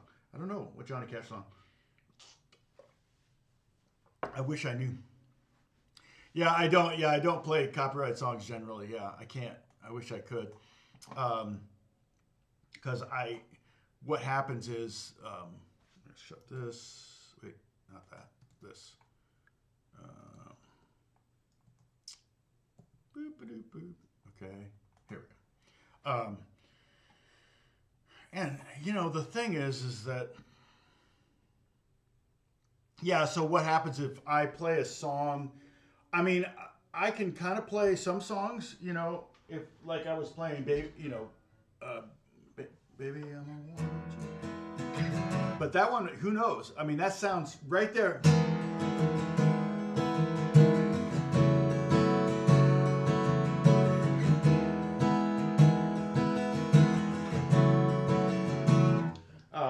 And I don't really know any Johnny Cash songs. I mean, you know, I know them if I hear them, but offhand, I can't think of any. They're not particularly difficult. But if I do a copyrighted song and it gets snagged, then what happens is YouTube puts like an ad every 5 minutes, because now I'm having to share my revenue with someone else, and it actually benefits me, but I don't usually keep it. I'll delete that section of the video, so I'll have a section of the video that will just disappear, and you'll be like, wait, why did it skip? And it's because somebody else, the publisher, is saying, oh, we want a piece of the pie on this because that's our song, and so when they want to monetize the crap out of it. See, I only put an ad up every 30 minutes. I preset it so there's only an ad for those who don't have premium YouTube are going to get an ad every 30 minutes. It used to be I would do this live stream, and then it would save, and I go back later, like a couple days later, and there'd be an ad every 5 minutes, and I have to go into every one of my live streams and delete, because I just hated making my viewers watch an ad every 5 minutes. I hate watching an ad every 5 minutes. Drives me crazy. There's some YouTubers I'll unsubscribe from if they've got too many ads in their videos, and I understand that's how I make my money on YouTube, is from the ads, but not necessarily. If you pay premium, I actually get more for your view than I get for someone who's watching an ad.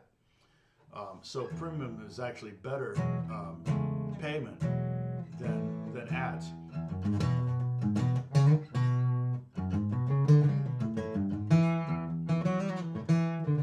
Yeah, if I play it poorly, you can play pretty much anything. It's true. It's true, Martin. But the sad thing is, I really don't know any offhand without pulling something up. You know, I'm like Rick Beato. I can pull up a song and then I can figure it out as it's playing. But, oh, okay, here are the chords. But I did that for 35 years teaching guitar lessons. It was phenomenal skill development. I don't feel like I have a good ear, but I actually have a better ear than I think I do. If I'm reading charts, my brain is in that mode, and then using my ear is a little bit more difficult. But if I don't have charts and I just have to use my ear is a lot better than I think it is.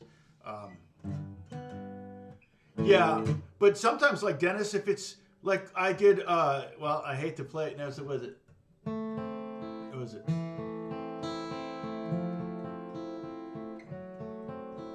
I better not play any more than that. When I was teaching you guys, I think I did 20 lessons where I taught you songs. I still didn't play the song on there. Only once did I have to take down the video, because the whole video would have been, I couldn't have taken out all the pieces of it because it would have been a useless video. And it was when I did that Pink Floyd song that technically my friend Joe DeBlasi wrote.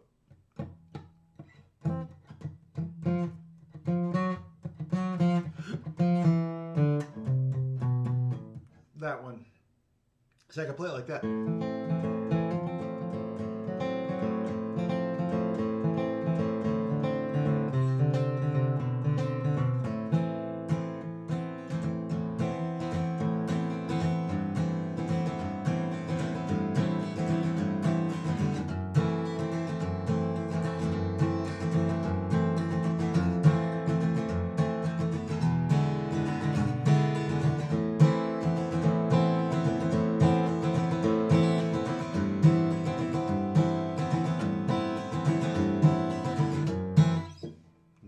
Messing around.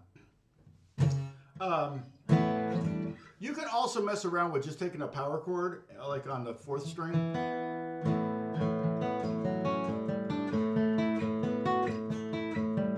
Roots and fifths, they're roots and fifths, they're fifths all over, like here on this scale. C to G is a 5th, D to A is a 5th, E to B is a 5th, F to C is a 5th, G to D is a 5th, A to E is a 5th. The only one that's not a 5th is B to F. That's a diminished 5th. So in the key of C,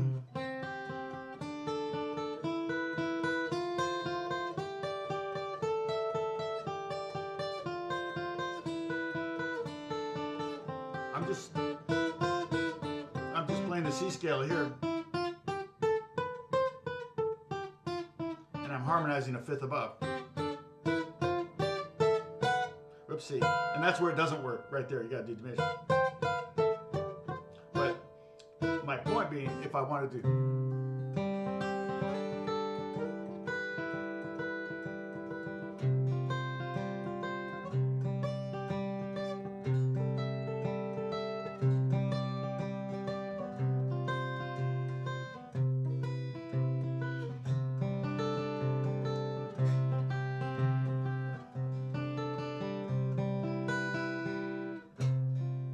an exercise, right?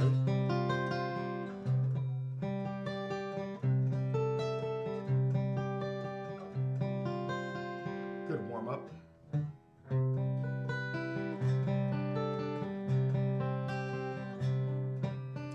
Maybe I'll post that. I gotta get it down first though.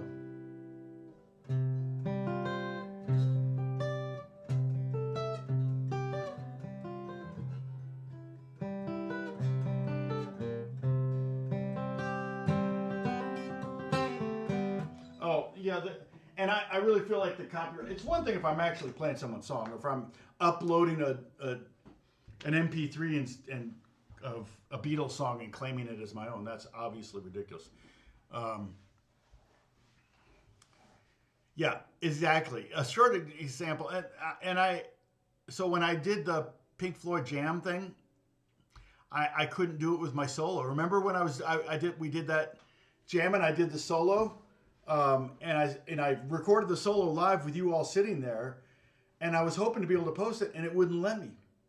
The jam track was fine, but because my tone and my note selection was so much like the original, I guess, if I'd gone with a jazz tone, probably wouldn't have been an issue. But because I was using a very David Gilmour type tone, they flagged it, and I could have done revenue sharing, but with revenue sharing, they get to choose how often the ads are, and they wanted ads every 5 minutes. Well, I mean, I don't make any. I make some money on these jam tracks, but I don't put ads in the middle of them because what's the point of a jam track if it stops in the middle? It makes no sense. So I put an ad at the beginning, maybe a couple ads at the beginning, and maybe a couple ads on the end if you actually get all the way to the end, but nobody does. So you know, I'll make a few bucks on these jam tracks. Now, the nice thing about them is they don't really take a lot of work to do. But this one, I thought, you know, I did one before where it was like, okay, here's the jam track for 10 minutes. Okay, now here's 10 minutes of the jam track plus me soloing. Let's jam together. And I don't know how well that's doing. Let's see. Let's do a comparison to see which one of those two videos is doing better, because I had to get rid of the jam part of the Pink Floyd video because it wouldn't. And I thought, oh, well, this is a cool new thing. And actually, it was because I picked a Pink Floyd song. If I picked a different artist, a band, or a different progression, the first one was the Robin Ford thing. So that's going to have a less of an appeal because less people care and know who Robin Ford is. So the Robin Ford one has 53 spins, you know, I'm like, no money on that. The Pink Floyd one has 340, so even less. But monetization's on all of them, but I could not post the full one. The Robin Ford one does have the jam at the beginning, the track by itself, and then me playing over it so you can play with me. Not sure why I have only 96% approval, but that's okay. I don't know. Somebody didn't like it. Maybe it was Robin Ford. Maybe you didn't like it. Yeah, I'm trying to look. The most, anytime I do a video on DADGAD, it's so freaking popular. I should do a video on writing in DADGAD. Maybe once I have my nails back, I could do something with writing in DADGAD.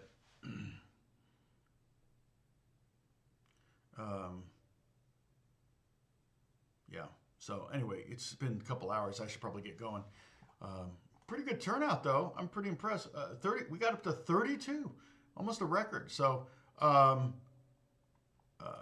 Franco, thank you for the financial love. I always appreciate that. You can also always do it on videos that already have uploaded. You can always tip the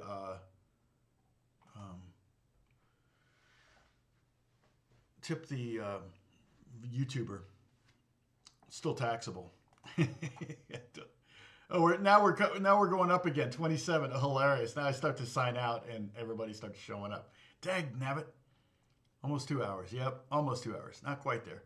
What do I have? I have 148 and 53 seconds. 148. Sorry, 148 and 55 seconds. I'm sorry, 148 and 50. Sorry, I think I'm funny. Hey, David jumped in just from lurking. Third glass of Bailey's. Oh no. To say, darn, I enjoyed the Gilmore Jam track. Oh, good. I'm glad. Oh, you're one of them. Okay. I'm glad. So you're one of those 340. Awesome. You know, if you can think of some other chord progressions that would be fun to solo over. I mean, I thought about doing Stairway to Heaven, the end of Stairway to Heaven jam. That'd be pretty boring for 10 minutes, but.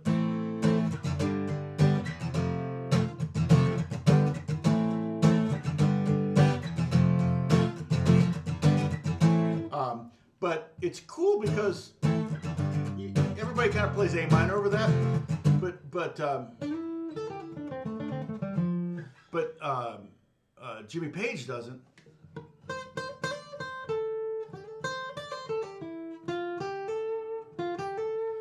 He actually plays kind of A minor, but then he highlights the Fs because it's technically, if you look at that progression, 2, 3, 4, 1, 2, 3. So you've got 2 beats of A minor, 2 beats of G, 3 beats of F, and then a beat of G. So you have basically 3/8 of the progression is F, 3/8 is G, and 2/8 is A minor.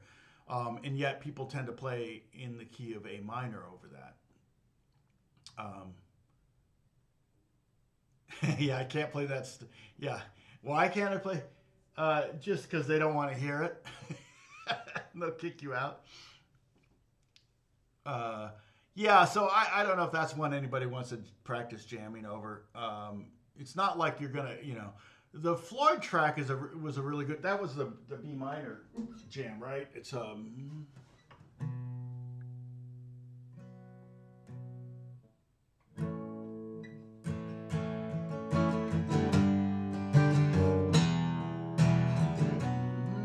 and in that original recording of the song, it definitely is a jam moment. Maybe one would be Freebird, but even that.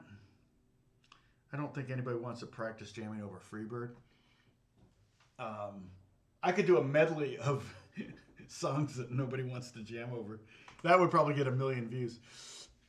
Yeah, so anything I do that's DADGAD related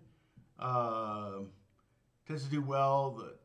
The $10 mute got 24. Yeah, but and when I say well, I mean 5,300 spins. Doesn't justify.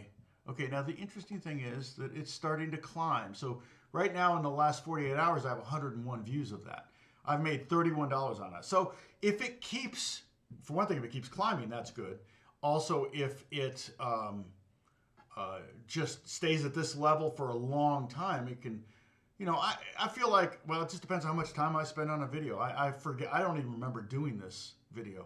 I just came up with some progressions. So it took a while because I had to come up with the progressions, I had to film it. But I didn't do a lot of editing, I don't think, because it's close up, so I don't think you even saw my face, if I remember correctly.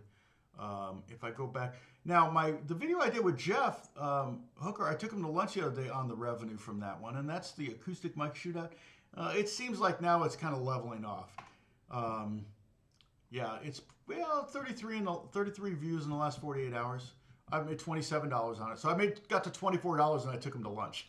We went and got a big gyro and split it. So that was so when it gets to $48, I guess I'll do it again. I'll take Jeff, because Jeff helped me with that. We filmed at his studio, and he had a bunch of the mics. Let's see. Oh, the ETA Squire. Okay, that one got 5,900. The mandolin for guitar players. That one took a lot of work. I actually did. Is that the one I filmed at? Yeah, that's the one I filmed up in the mountains, which I thought was fun. Let's see. Yeah, ironic that it's only gotten 15 views in the last 48. I've made $30 on that video. But I got 180 subscribers out of it, which is pretty darn good. The shorts don't really generate a lot. They're easy. I filmed another short. I'm editing it now. It's not going to take me long. I just have to do a voiceover. I went around. I just did a kind of a pano of Brad's guitar shop. So I'm going to post that with link to Malibu Music, and also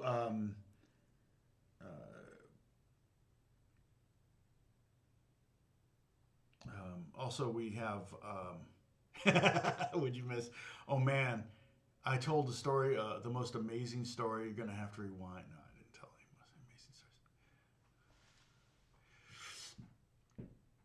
stories. Sadie, what do you say? Oh, sorry. I don't think about trying alternate tunings. I'm lazy and spend so much time learning. Yes, that's true, Martin. One of the things I say is memorize the fretboard, and that's really important. However, if you're just like, you can have a guitar, if you can have an acoustic setup just to have Dad get on it all the time and just have it around, it's fun to noodle on. And I could totally, right now I don't have nails. And when I think of open tuning, can you play a bit on the new finishing? Oh, you know what? I just ordered strings for it, so I don't have any strings.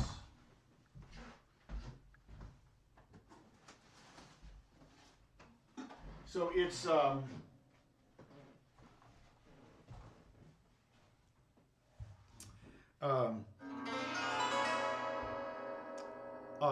it doesn't have it's not, so it, I got to use this to tune it, I think. There we go. Fortunately, that's pretty standard, but I just ordered all new strings, so hopefully it will it's gonna be interesting. So those just wrap around that bar. You can see how it's strung on there. And you can see how the windings don't go all the way to the end of these low strings. Now, I'm tempted to tune it like D, maybe D, E, G, A or something, like have the 1, 2, 3, 4, or I'm sorry, 1, 2, 4, 5, or 1, 4, 5, 6, or something like that, so I have bass notes. But, it's cool. Like, I saw a guy kind of muting strings. So basically it's a major scale, but not right now.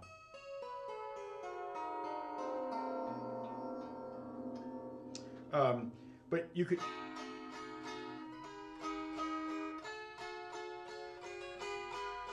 you can kind of like it's like the opposite of playing a piano. You put your fingers on the strings the notes you don't want. And I've thought about, because I can put a strap pin here and a strap pin down here, and you can wear it. I saw someone wearing one and playing it like kind of all like an auto harp kind of vibe. So I actually have the 5-string one, And again, I don't have nails, so it makes it fairly difficult to get a consistent sound out of it.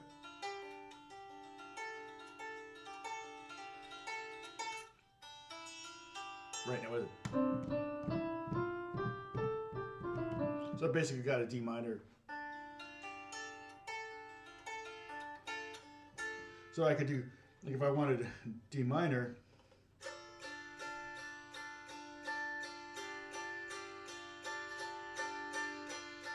which is cool, you add that second in there, add the fourth. Wait. Add the second, sorry.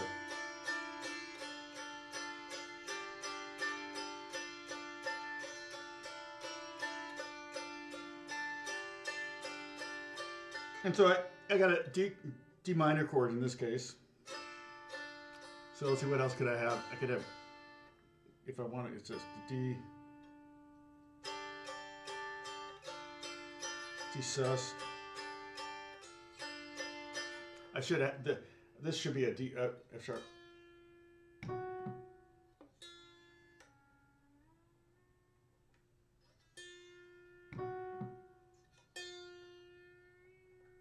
Now this one just has regular guitar strings on it, so I could totally replace my having. So now I have D major, D2, D4. No, that was D4. And then this D2. Yeah. I like all of them. It's just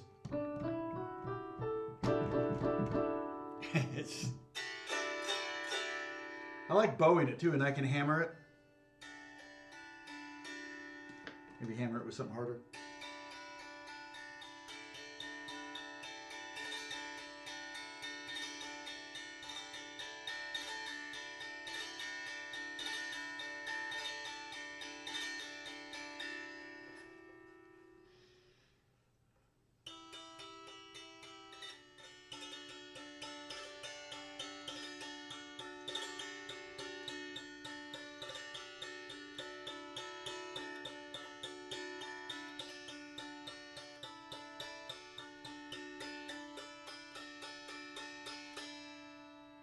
Kind of cool. I really like it. It's such a sweet little instrument.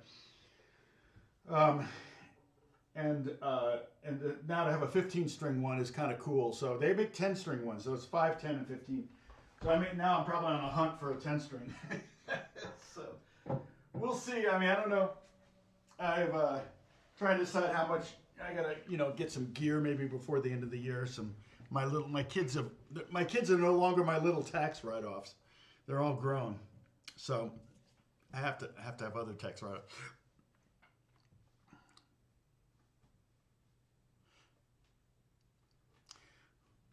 Oh, Franco was asking about the YouTube channel thing. I thought about doing a video. Actually, I do have I started writing a video on my journey with YouTube. And I started to do some screenshots of like, check it out. Like, what the heck happened here? And it kind of exploded because there was one. I remember I've told this story before when I got food poisoning in Houston. Right, we just talked about this, and that was when I found out about Reddit. I'm like, I kind of didn't even know about Reddit, but I was trending on Reddit for a week in the guitar department because somebody said, hey. Why doesn't Tom Strahle have more subscribers? And at that point, I had like 4,000 or something, and it went to 8,000 in a day or something. I forget. It just exploded in like just a short period of time. And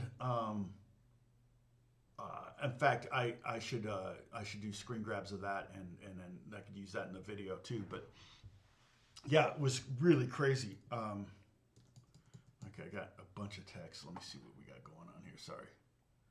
Okay, I think I can send some stuff. Why is it doing that? Creating a new.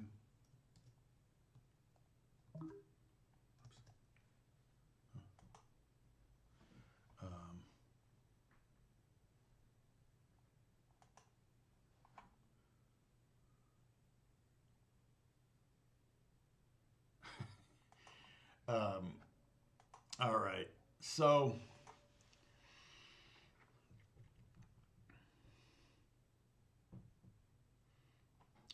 boom, boom, boom, boom, boom. You drunkard. Okay, we're insulting each other in Dutch right now. Um, is that the instrument that June Carter Cash? I don't know. I doubt it. Maybe an auto harp.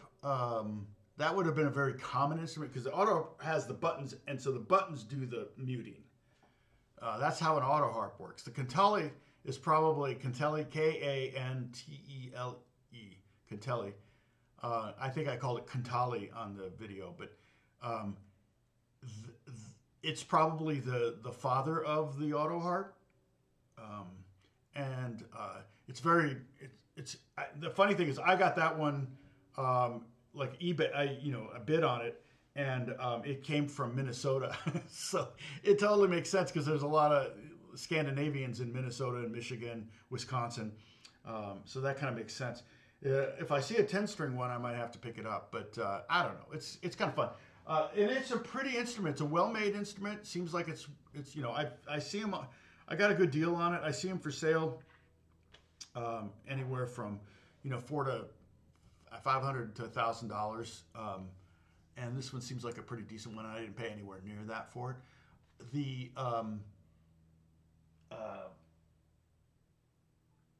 but it's one that I might hang in the house. Like I said, in the house we don't really have any instruments hanging. I kind of want to not be reminded that I do what I do. It's like my job. It's like I don't. If I were a fireman, I wouldn't hang my fire gear in the living room to look at. So it's kind of the same thing. I have a couple instruments out, but not big deal. So that's. But I'm running out of places to hang stuff. I mean, you see the space right there. The problem is that's what I could probably hang up something high, but the doorknob would hit anything down low. Or if I did something really low, so I might put something up high. But I've also got a hook on my door you can't see that I hang flannel shirts on that help cut back on resonance in the room. So, all right. More information than you needed. And people are still watching. I don't know why you're all hanging out. I think you're just lurking. You just got it in the background. You got the. I haven't seen Mike Myers in a while. Paul Myers in a while. Paul, are you lurking? My friend from junior high. We had a band together. My first band was with Paul. He played piano and flute, and Cal English was the drummer. What's Cal English up to? Anyway. Okay.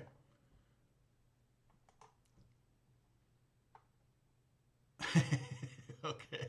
A fire hose or a pole. Yeah. A pole.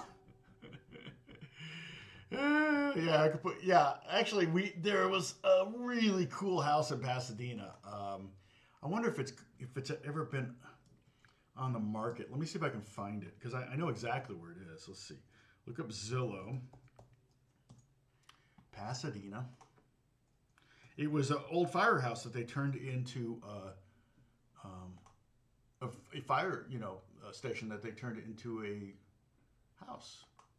Okay. Zoom in. I got it. What the heck? I didn't hit that. Boop, boop, boop. It was really close to where we lived. It was basically on California. San Pasqual. Really? Okay. California. Where's South? There's South Allen. Oh, it was over there. Wait. Okay, it's further this way. Yeah, I think it was at the bottom of El Molino. It was right here. Yeah, that looks like it. Oh, weird. It's